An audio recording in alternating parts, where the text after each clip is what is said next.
131 points, tied the third most in a playoff game, while their 36 assists and 17 made threes tied the second most. And Big Perk thinks OKC sent a message to the league. Take a listen. On a night where SGA didn't have his MVP-type performance, they still spoke them by 50. And when I look at Oklahoma City, it's no drop-off nowhere defensively. No matter if they're making or missing shots, they're going to slide those puppies on the perimeter. Also showed the world a lot about their depth to the non-believers. My biggest takeaway was the message that OKC sent to the rest of the Western Conference that we're here and we're standing on business. Carlos, we had a lot of blowouts yesterday. I was watching this, but then I couldn't change the channel because you wanted to see how bad it was going to get, even though it was absolutely brutal. Did the Thunder's 51-point win say more about OKC to you or the Grizzlies? OKC for me. I thought they wanted to send a message. I agree with Big Perk. I think they came out phenomenally defensively. I think Memphis probably didn't have enough time to properly prepare for OKC, just to give them something in their corner. However, OKC took care of business. They had 6 guys in double figures. You hold this team to, 17% shooting from the 3, 34 from the floor. Just a phenomenal defensive effort by the OKC Thunder. Yeah, look, I don't think the message. I think everybody knows that OKC Thunder are good. They have one of the best records. They have the West. They won the West. They have probably had the West sold up by January 1st. By New Year's, they were going to be the #1 seed in the Western Conference. But when you get Ja, he had 17 points, but it was an inefficient 17. You get Jaren Jackson that doesn't really show up. Those are 2 guys that you really needed, and Desmond Bane. Your 3 best players don't give you much. Well, that's what you can expect. And you know how it is, Booze. You get into these playoff games and you're on the road, and all of a sudden the crowd gets into it, and it seems like every shot that goes up for the home team goes into the basket. And as it goes to 10, it goes to 15, 20, 30, 40. There's nothing you can do. I'd have came out in the half and say, guys, just go ahead and stay over here. We're not going to get back in this game. Let's just, take this butt cutting like men, regroup, and be able to come back out here in a couple of days and try to get a win and go back 1-1. But it didn't send no statement to me, because I remember, Stephen A., you're old enough to remember. You remember the Memorial Day Massacre? When I think the Celtics beat the Lakers by what, 40? Yeah. Didn't mean anything. It's one win. And I understand it's a very lopsided win, and you don't want to be on the end of it, a lopsided loss, but it's one. Those points don't carry over. It's not like it's not like OKC is going to pick up and get 50-plus points towards the next game. It's one game, and if I'm Memphis, yes, that was a butt cut, and we didn't put our best effort forward. But I expect them to come out and play a lot better. Not to say they're going to win, but I'm not going to overreact to one game.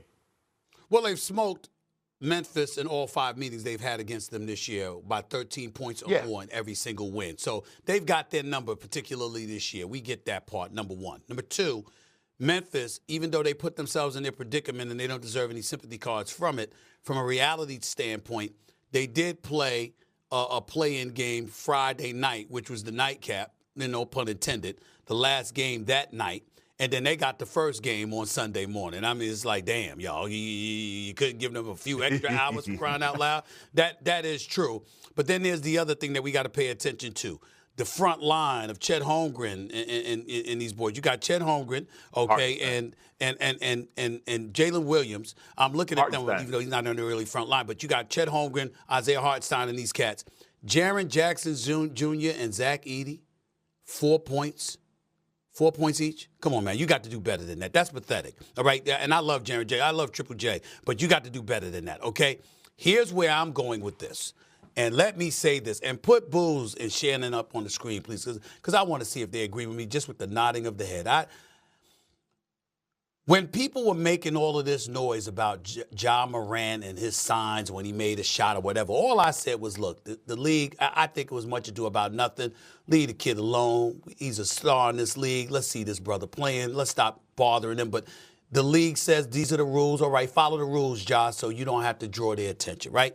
So I just try to throw that off and I shove that aside. Here's what I'm not going to veer attention away from. You lost by 51. Y'all down 50 and you on the bench laughing?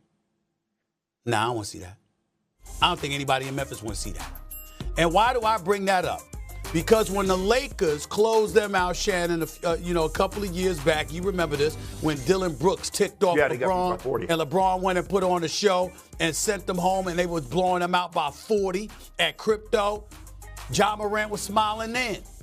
I know the brother is an elite competitor. I know he's a star. But people don't want to see you laughing when you're getting your ass kicked like that. You know what I'm saying? You want to see somebody ticked off, especially if you're a fan, because you're emotionally invested. And at that particular moment, it gives you questions. It provides a question mark for you as to whether or not that cat's invested. You got vacation plans already? Because let me tell you something, that ass kicking that Oklahoma City gave to you, all right, it doesn't show any signs of letting up. They may not beat you by 50, but it is not beyond the realm of comprehension that they could smoke you by 20 or 30 the rest of the way if y'all don't get y'all act together. You do not want to see the superstar for your team on the bench losing by 50 with a smile on his face. That's all I'm saying. I agree. I thought it was worth. I'm sorry, fellas. That's just how I feel, and fans that I. How well that rhymed. And secondly, I will ask you that ever popular question: was this a bad game or a bad sign, Marcus Morris, for the Lakers? I would say just a bad game, right? The others just didn't come to play. Anytime you get 48 points from Jaden McDaniels and Naz Reid, something wasn't right in that scouting report, right? I just don't think guys were just amping up to play. You're playing at home in Crypto Arena. You just have to have more energy, like offensive rebounding, diving on the floor. The best bright part about it was Luka came to play, right? We've seen the Luka dominance, and LeBron James, we know how effective he could be in this series, but the others have to play better, and not just making shots, but just with more energy, more aggressiveness, and better on the defensive end. Well, you're not the only one who noticed that the aggressiveness didn't seem to be there. Let's put up the Magic tweet, because Magic Johnson, one of the greatest Lakers of them all, and obviously still so much a part of what they're doing in L.A., tweeted, Coach J.J. Redick did a great job all season, but he didn't do a good job for Game 1. The Lakers stood around on offense, played too much one-on-one basketball, and he didn't make any necessary adjustments. Booze, when you see a team that got beat to the loose ball, is that on the coach? Do you point the finger of blame, at least for Game 1, at J.J. Redick? I mean, the coach's job is to get the guys prepared for the game. Once you're on the court, it's the player's job. In my opinion, the players got to make the plays. The coaches can put you in position to have success, and get you prepared for the game. But if I see a ball on the floor and it's you and me, Greeny, I'm getting the ball. Sorry, Greeny. That's got to be the attitude of the guys out there on the court. Yes. Well, if it's you and me, I'm not really worried about it. I would bet on you, too. But in general, when it's one NBA player against another NBA player, I mean, if the Timberwolves, quote unquote, well, if they looked ready for playoff intensity and the Lakers didn't, is that a bad sign? That could be a sign on the coach. Did you have your guys ready for the game tonight? Minnesota looked ready. The Lakers did not. Right. That's the concern. So, Marcus, give me one adjustment. What's one thing the Lakers have to do differently or better to win Game 2? Otherwise, they are in big trouble in round 1. You have to respect the others. Like I said, 48 points from two guys that's not named Anthony Edwards is unacceptable, right? You have to play these guys